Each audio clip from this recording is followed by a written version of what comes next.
I know we're eager. Very. All right. Good afternoon, ladies and gentlemen. Let's start the policy committee for November 12th. We'll call it to order. And Madam Secretary, are there any speaker cards? There are no speakers this evening. Well, I'm disappointed. Thank you. Board members, any questions about the consent agenda or the consent minutes? Nope. Then why don't we have I'll make a motion we adopt. I second. moved and seconded? Call for the question.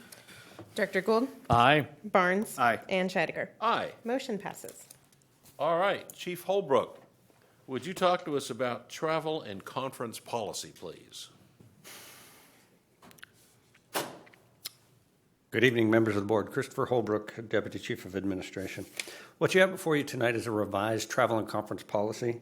Our current policy had not been revised since 2005, and the attempt in revision was to actually index it to GSA.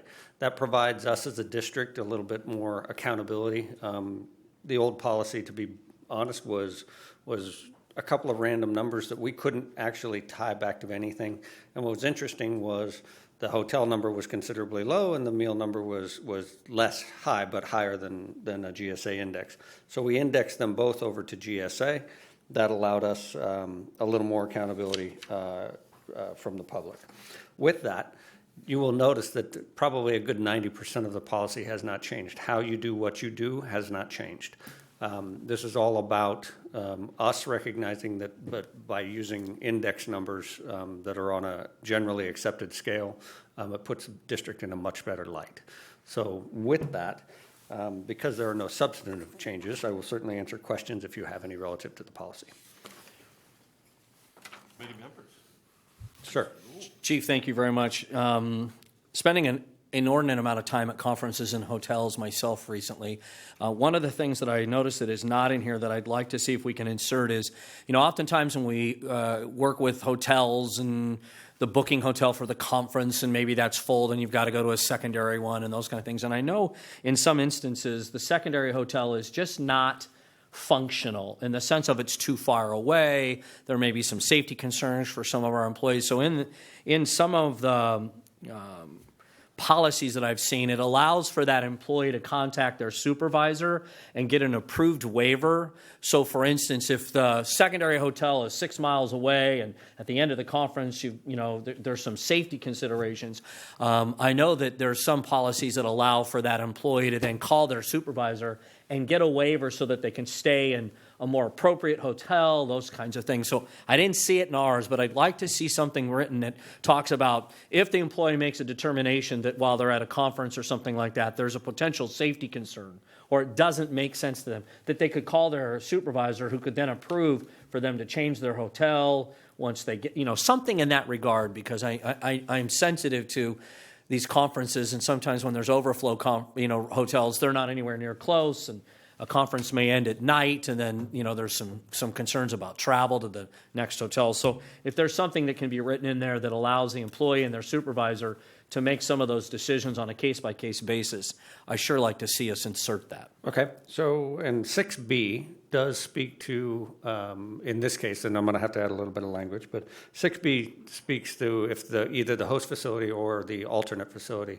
exceeds the GSA rate, that it does allow for express authorization to be required, but it does allow for them to pay higher than the GSA rate to accommodate what it is that you're speaking of. Okay. However, I think that we could probably amend that language a little bit to give, this expressly states in advance, right, to allow that individual to also do that on the fly at the time of registration, right, if there's a problem. I would just like to see that flexibility, Sure, so that we don't have employees that are, in a situation where they feel like they can't call their boss, right, and get some adjustment made. Anyway, I think I've... Yeah, absolutely. And actually, even when you think about the additional travel expenses and some of those other things, sometimes that when you weigh that all the way out, it Correct, actually is equal, if not cheaper. Absolutely. right. Absolutely. So besides that, I think everything pretty much is in line with what I've experienced and certainly holds the district accountable to these things. That takes care of that. Thank you, Chief. I had a couple of questions. Please. And they're not, I'm glad we're indexing. I think that's great. On 8, what is it, B, it talks reimbursement for rental up to the actual cost not to exceed full size. In other lives, I've had instances where it was expedient and cost-effective to like rent vans. I mean, if you have a group. Does that ever pose a problem for us? I mean, like if we go to like a conference or something like that? And has that ever been a problem? That's all I'm asking. I mean, No, in fact, I would say that I think it leaves the full-size auto actually gives that a little bit of flexibility in there, and maybe even something else, or previously arranged. Like as an example, if you had 4 people traveling to the same conference with luggage, it's a lot cheaper to rent one larger vehicle than 2 smaller ones, probably. So something similar in there that maybe could be, justifiable in advance of a larger expenditure. that's all I'm suggesting. I've had situations where, again, renting a van, a minivan or something like that saves money. Yeah. So just the flexibility. So, and then on E, what do we use, reasonable distance standards? How do we arrive at that? I am so glad you asked. Oh, No, I actually have it highlighted. That is one that most people don't understand what reasonable distance standards actually are.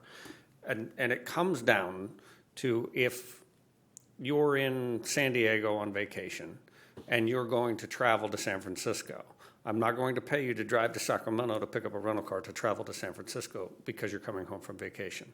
Same thing happens, and we actually use these same standards when we send people to fires. If you need to go to your home unit, and that's in fire speak, that's here, to pick up gear, you're paid from your home unit to the incident. Same standard.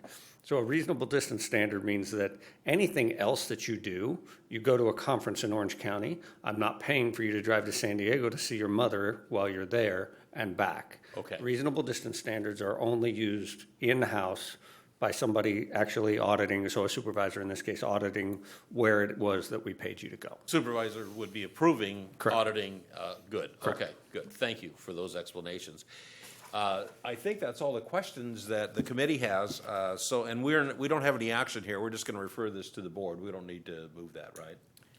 No. It's an action item, and I make a motion we adopt. We do need to move it? Yep. You need Okay, action. then. It's under action. Well, that's good. Let's have a vote, please, Madam Secretary.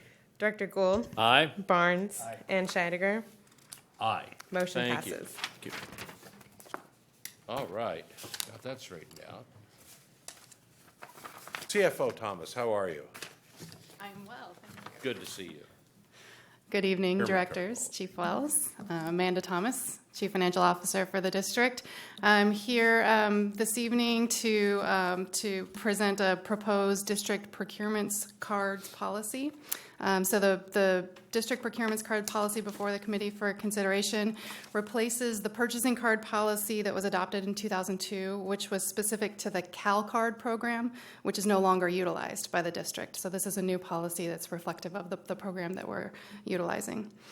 The proposed policy establishes a framework for the district procurement card program, which is designed to reduce the acquisition period for smaller purchases while continuing to take advantage of economies of scale through centralized procurement for larger purchases.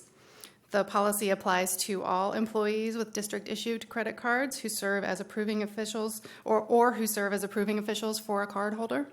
And in addition to defining the prohibited uses of the procurement card, the policy also defines the responsibilities for cardholders, approving officials, and procurement card administrators, and requires anyone involved in the program to certify that they have read, understood, and will comply with the policy.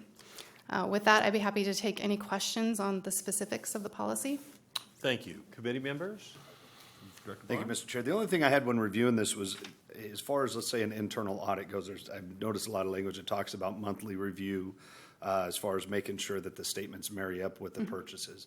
I didn't see anything specific about a monthly or a yearly audit to make sure all of that is done on an annual basis. And if it's in here, I apologize for not seeing it. I was just wondering, when you review it, is it done monthly, where every time you get the statements, it's making sure everything is there every month, or is it done every year?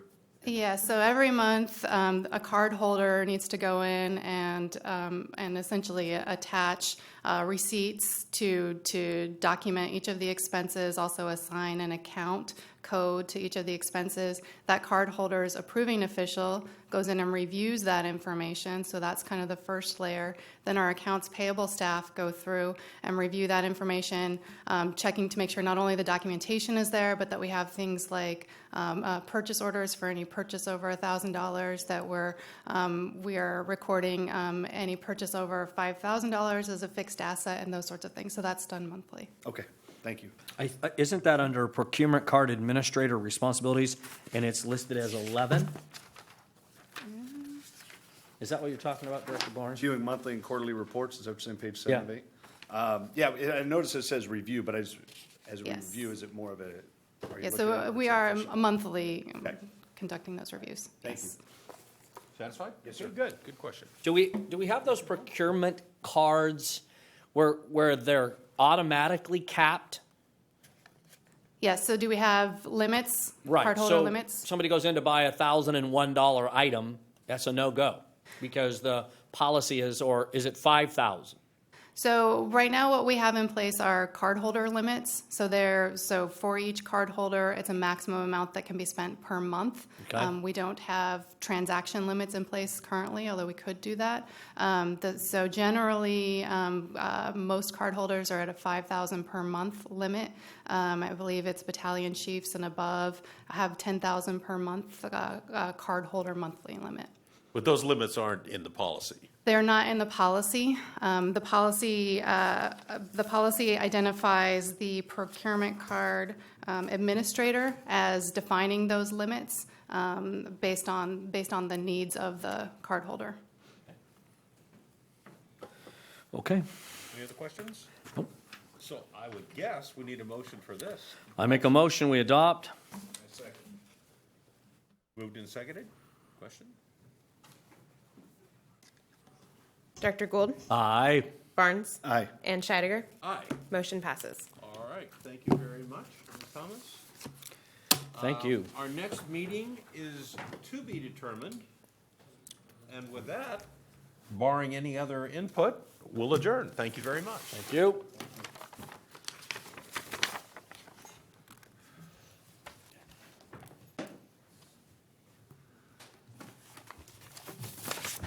Oh, hey, Chief, when you get a chance, can I chat with you?